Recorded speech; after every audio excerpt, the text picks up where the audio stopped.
Picture this. Dark, torchlit footage moving slowly through a tight, perfectly carved rock tunnel deep beneath Jerusalem. Down there, inside the ancient city of David, archaeologists have just uncovered something that shouldn't exist. We're talking about a mysterious 2,800-year-old network of tunnels carved directly into solid bedrock. Today, on This Explainer, we're going underground to unlock this forbidden mystery. Okay, let's dive into this.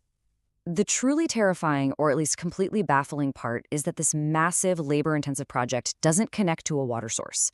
It doesn't connect to a drainage system, and it's definitely not an ancient ritual bath. It literally defies everything we thought we knew about the ancient engineers of this region. Moving into Section 1, the impossible discovery, defying archaeological logic.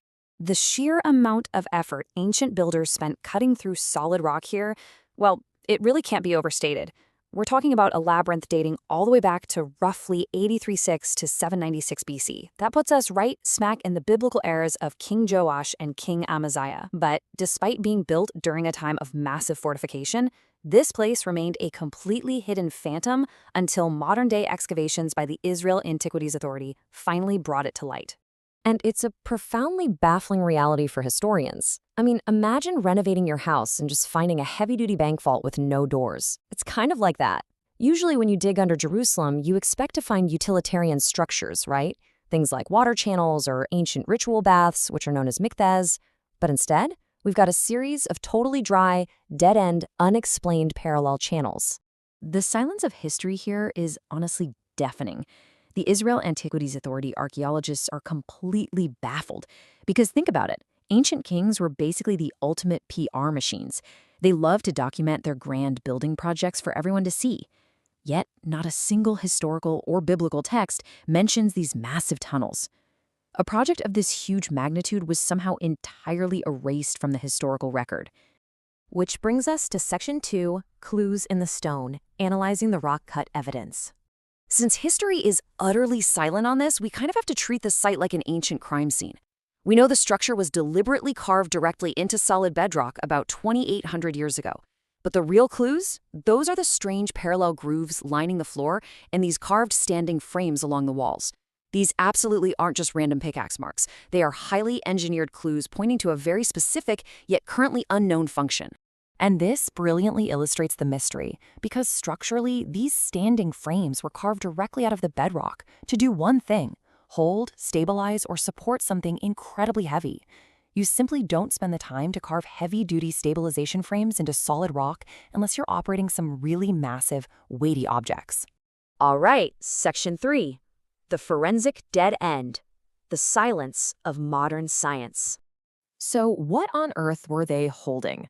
Well, for years, experts just assumed that because this site was located in such a highly religious ancient city, it must have been a slaughter site for temple animal sacrifices.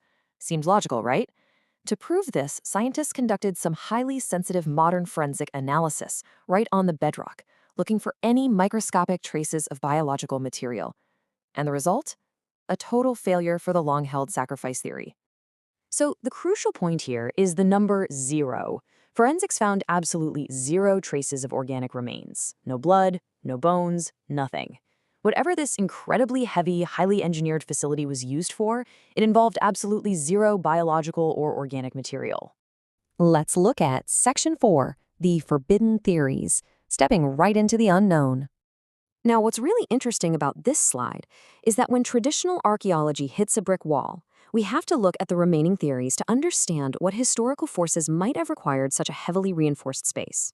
We've got the hidden vault theory, but there are no historical texts supporting a vault here. We have the lost ancient technology theory, but no mechanical remnants were left behind.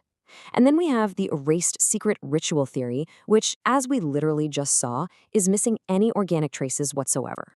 Theory 1 suggests a sort of geopolitical thriller playing out in stone.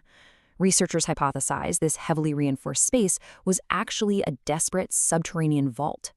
Was this built to hide the legendary Ark of the Covenant or royal temple treasures from invading empires? It's possible the heavy standing frames could have been designed to support massive stone doors or chests. Then we have Theory 2, which really embraces the eerie atmosphere of the site. Does this stone labyrinth hold a lost ancient technology completely erased from human history? Or was it an inorganic ritual site, so incredibly controversial that the kings of Judah purposely wiped it from the records? The complete lack of biological evidence really keeps these secondary debates alive and well in the scientific community. So we're left staring at an empty, echoing rock-cut chamber.